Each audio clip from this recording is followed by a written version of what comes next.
Welcome to the instruction video on how to replace the on-off switch on our Euroboor magnetic drills. Before we start, let's remove 2 of the 3 handles for extra space to maneuver.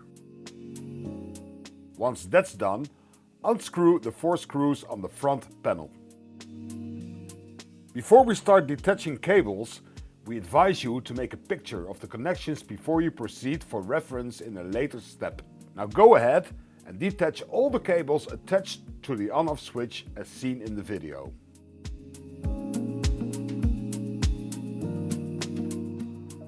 After this, we proceed with removing the on-off switch.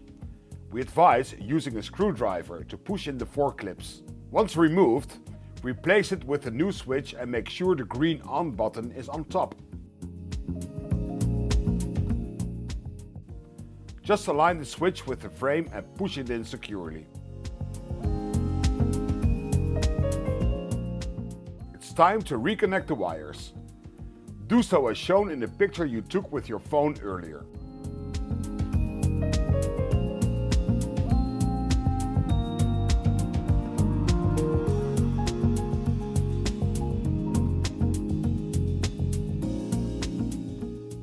We're almost done. Screw the front panel back in place and make sure you screw it tight. As the final step, put the 2 handles back in place.